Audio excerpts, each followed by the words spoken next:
immediately opens lines for bishops and queen, staking a claim in the center and preparing for rapid development.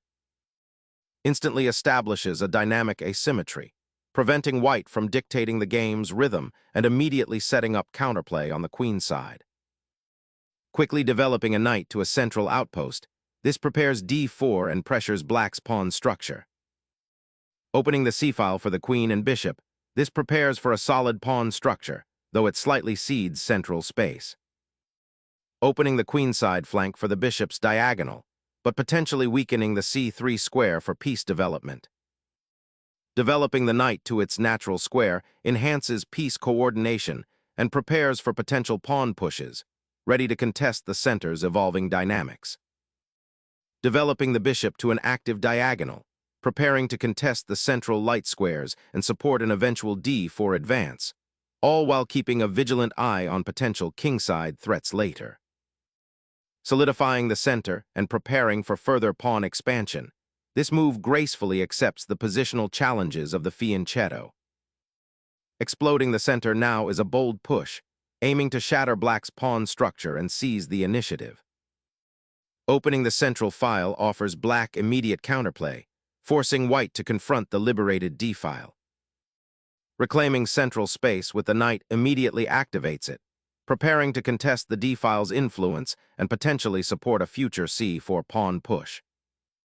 Developing the knight to a more central square like f6 is a standard and sensible approach, reinforcing control over d5 and preparing for kingside castling, while also adding pressure to white's d4 pawn. Positioning the bishop actively, aiming down the long diagonal towards black's kingside, enhances white's attacking potential while simultaneously preparing for a potential pawn advance in the center. Unleashing a central pawn thrust, black immediately challenges white's pieces, aiming to disrupt the harmonious knight development and open lines for active counterplay. This aggressive pawn push creates a dynamic imbalance, forcing white to react decisively to the sudden shift in central control. The subsequent pawn exchanges will likely dictate the character of the middle game, potentially leading to sharper tactical skirmishes or a more strategic positional battle depending on white's response. Sacrificing a pawn on the dark squares, white aims to disrupt black's pawn structure and open lines for the bishops. This exchange will likely lead to a closed center and potential queenside play for white as the c-file becomes more active. Black must carefully consider the ensuing pawn weaknesses. Exposing a slightly doubled pawn structure on the queenside can create long-term weaknesses, but the immediate benefit is opening a pathway for the c8 bishop. Consider how this pawn arrangement will influence future pawn breaks and piece activity on the queenside flank. Shifting the knight to d2 shores up the pawn chain and prepares for a kingside expansion, while simultaneously unblocking the c1 bishop's diagonal. Boldly repositioning the queen, black prepares to challenge white's central pawn structure and potentially open lines for an attack, all while eyeing the kingside. Initiating piece development towards the kingside, this move prepares to connect the rooks and brings the queen to a more active square, eyeing potential central influence or an eventual flank attack. Developing the bishop to e7 solidifies the kingside defense and prepares for castling, a crucial step in securing the monarch amidst the central tension. Castling here secures the king behind a protective pawn shield, a crucial step in preventing early tactical raids while simultaneously preparing to connect the rooks for future action along open files. Safeguarding the king with castling completes the immediate defensive setup, allowing for a more fluid development of the remaining pieces and reinforcing the structural integrity of black's position. The pawn push to c4 dramatically alters the pawn structure, aiming to disrupt black's central influence and potentially open lines for white's pieces, creating dynamic possibilities on the queenside. A bold repositioning, the rook now stands ready to contest the open central file, potentially creating a powerful battery with the queen if the queen shifts to the d-file. This frees up the knight on c6, allowing it to find a more active square, perhaps on e5 or f5, aiming to disrupt white's central control. While it might seem a bit passive at first glance, the rook's presence on d8 is a strategic investment, preparing for future pawn advances or creating defensive options should white's king become exposed. It's a move that speaks of patience and careful buildup, looking to exploit any slight positional imbalance that arises from white's doubled pawns. Establishing a powerful battery on the c-file now becomes white's priority, preparing for potential advances and aiming to exploit the open nature of this crucial pathway. The queen ventures forward, not content to merely observe the unfolding positional battle, but actively seeking to exploit potential weaknesses around white's king and create counterplay on the queen's side. Asserting central influence and preparing to challenge for the open c-file, this bishop repositions to a more active diagonal. Navigating into the queen side, this maneuver initiates a dynamic push to challenge white's pawn structure and exploit the newly opened diagonal for the queen. Black is actively seeking to disrupt white's coordination and potentially create weaknesses on the c-file or b-file.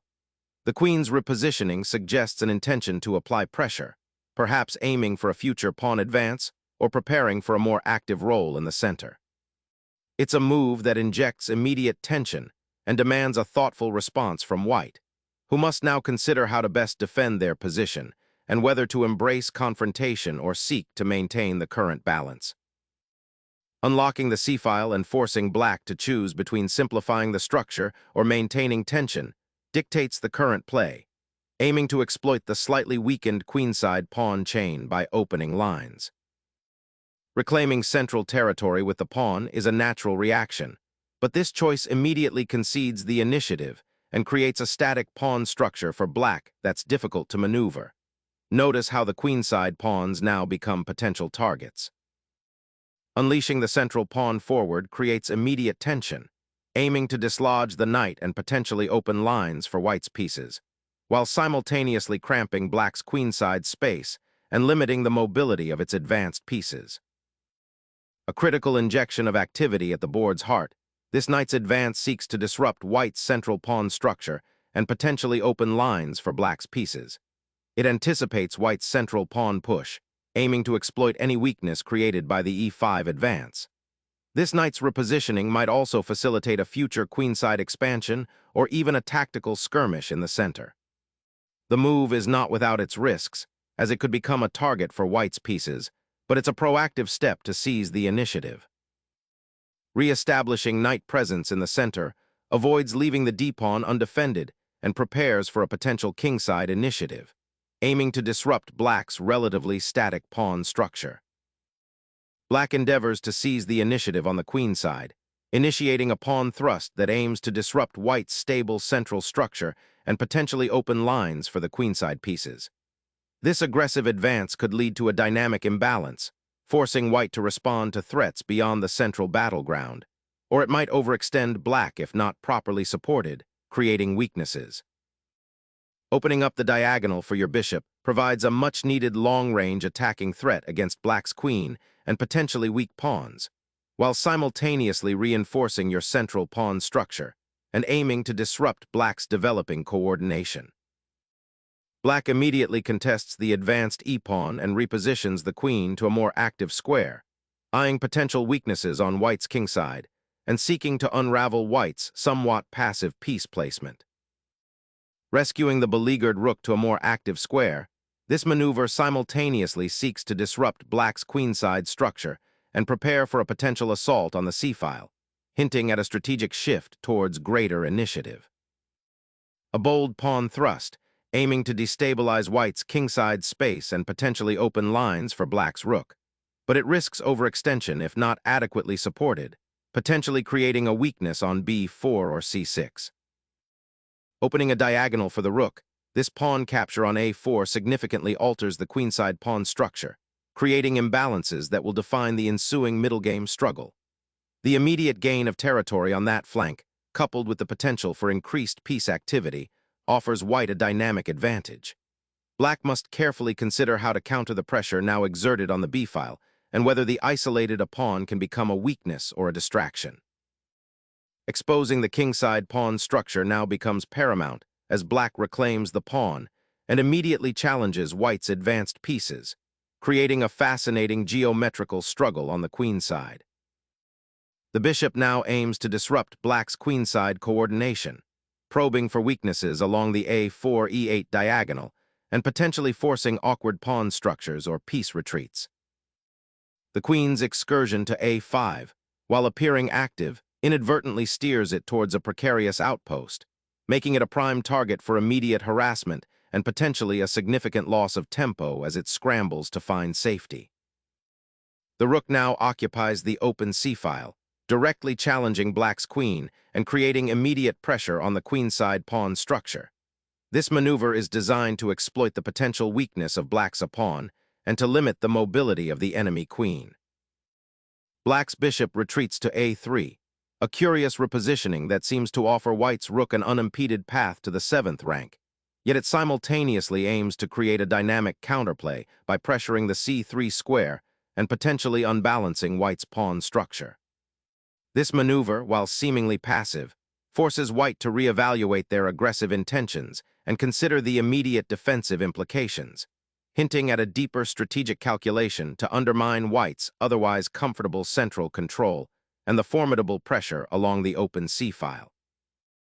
Asserting dominance on the c-file becomes paramount here, with the rook reinforcing its partner, effectively stifling any immediate counterplay black might have hoped for on that open highway.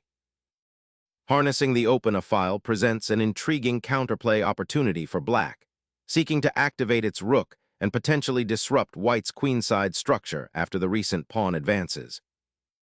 Shifting the bishop to d3 endeavors to consolidate white's queenside presence, creating a potentially imposing battery along the c-file and eyeing the vulnerable pawn structure that black's queen knight has created. This reassessment of piece placement aims to shield the king and untangle the queenside pawns, a necessary step given the looming pressure on the c-file. Unleashing the rook from its passive watchtower, this aggressive repositioning aims to disrupt black's established pawn structure and exploit the open queenside files, forcing immediate defensive considerations. The queen's relocation to b4 initiates a strategic reshuffling, seeking to exploit the somewhat exposed bishop on c3 and potentially prepare for further queenside activity or even a bold exchange sacrifice down the file if circumstances allow. Asserting control over the vital queenside majority, by repositioning the rook aims to exploit the pawn structure's weaknesses and create immediate pressure along the b-file.